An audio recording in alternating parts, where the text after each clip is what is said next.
조갑제TV 시청자 여러분 안녕하십니까. 2022년 5월 19일 정오를 막 넘었습니다.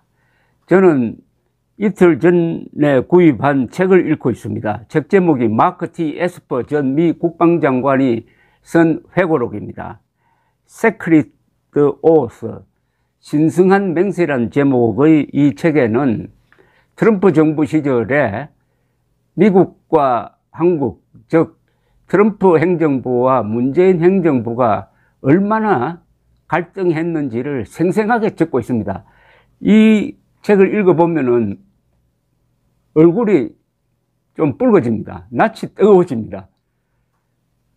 문재인과 역대 국방장관이 얼마나 미국에 대해서 못할 짓을 했는지,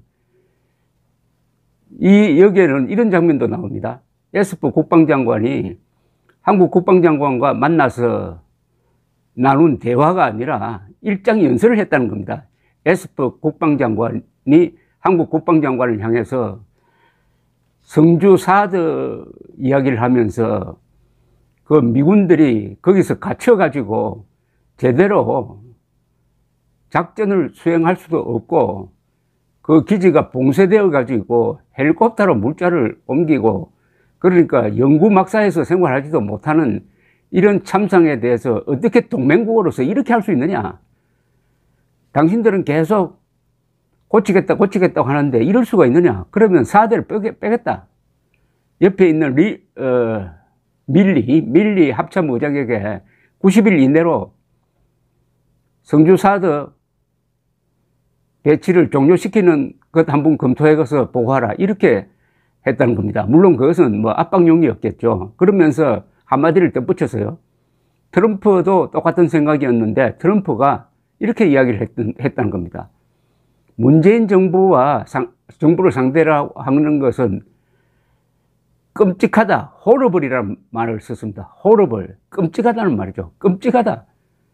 얌체다. 끔찍하다. 그런데 문재인 전 대통령 측에서 이번에 바이든 대통령이 윤석열 대통령과 회담을 한 다음 날에 문재인 대통령을 만나자고 했다 하는 이야기를 흘리기 시작을 했습니다. 저는 그 기사를 볼 때 이럴 수는 없을 것인데 하는 생각을 했습니다. 첫째, 이 외교 관리에서 이런 일이 별로 없습니다. 현직 대통령 만나고 또 전직 대통령 만나면은 현직 대통령에 대한 일종의 결례죠. 그 다음에 바이든 대통령은 트럼프 대통령보다도 문재인 정부를 더 싫어합니다. 그런데 그렇게 외교 관례를 어겨가면서까지 체면을 세워준다? 과연 그럴까? 라고 생각했는데 정답이 하나 나왔습니다. 조 바이든 미국 대통령이 오는 20일에서 22일 사이에 한국을 방문하는 김에 문재인 전 대통령과 면담할 계획이 없다고 백악관이 현지 시각으로 어제 밝혔습니다. 그간 문재인 정부 청와대와 야권은 이제 민주당입니다. 민주당은 바이든 대통령과 문 전 대통령이 서울에서 만날 계획이라고 해왔고 일부 인사들은 문재인 대북 특사설을 언론 등을 통해 띄웠다고 하는데 이건 또 무슨 황당무계한 이야기입니까? 문재인이 북한으로 특사로 보낸다는데 이런 코미디가 어디 있습니까? 윤석열 대통령이 보내겠습니까? 미국이 김정은의 앞잡이 정도로 보는 사람을 대북 특사로 보내요. 누가 이런 말을 지어내도 참 그렇습니다. 제이크 슬리번 백악관 국가안보보좌관은 어제 백악관 브리핑에서 현재로서는 문 전 대통령과 만날 계획이 없다라고 딱 잘랐습니다. 가장 최고위직이 확인해 준 겁니다. 한미 간 문 전 대통령이 대북 특사 역할을 맡을 수 있다는 논의를 한 적이 있느냐는 질문에 대해서는 나는 그런 어떤 논의도 들어본 적이 없다고 했습니다. 박현민 전 의전 비서관은 이달 초 라디오 인터뷰에서 문 전 대통령이 퇴임하시고 얼마 안 있다가 바이든 대통령이 만나자고 이미 이야기가 왔다. 라고 하면서 바이든 대통령이 요청을 먼저 한 것이냐는 질문에 그거 당연한 거죠. 요청이 들어왔기 때문에 지금 장소와 형태를 검토하고 있는 것으로 알고 있다고 했습니다. 물론 믿을 수 없어요.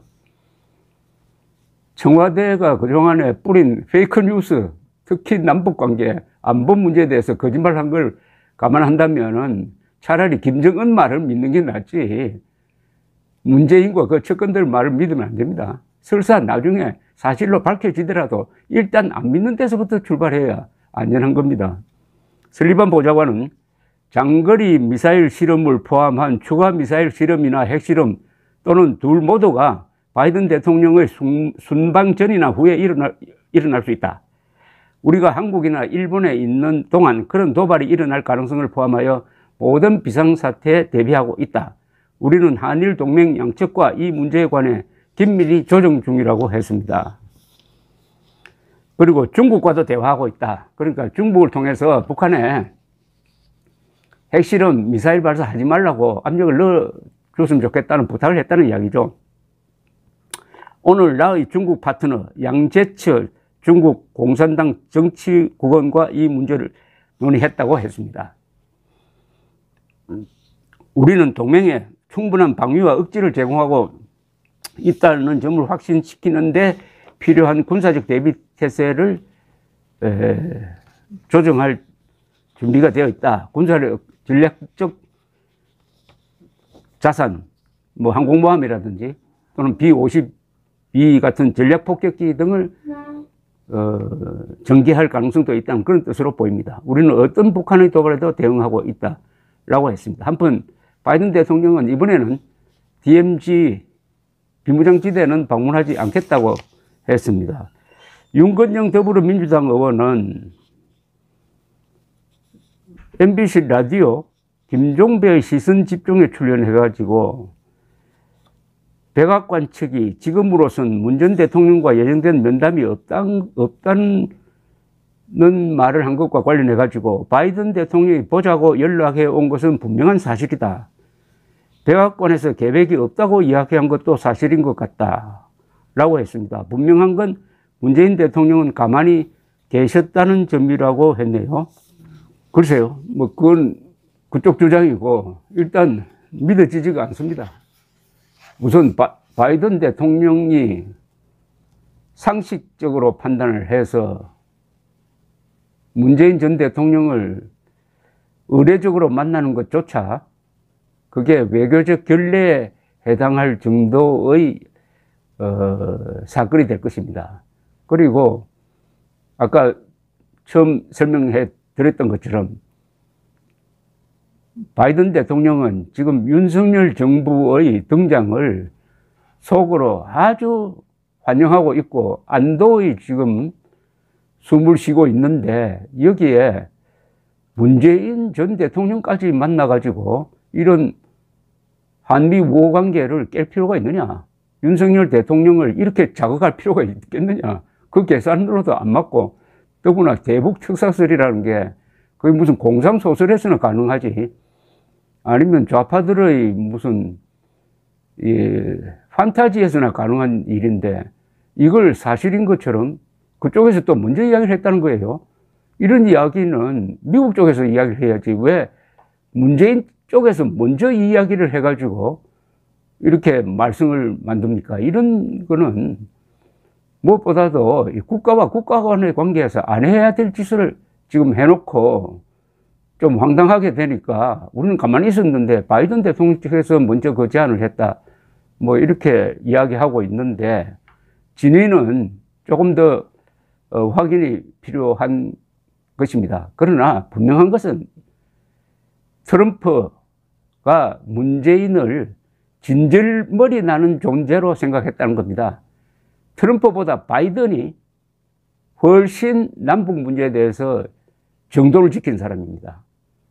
김정은을 그냥 마피아 두목 정도로 여기는 사람입니다. 그 바이든이 김정은의 하수인 노릇을 한 문재인을 체면 세워주기 위해서 이렇게 외교적 결례를 감행하겠느냐 했다고 하더라도 그것은 바이든이 아니고 그 측근도 아니고, 뭐, 밑에, 뭐, 하급 공무원이 별 생각 없이 한 이야기를 가지고 이렇게 부풀려서 하는 것이 아니냐 하는 생각이 듭니다.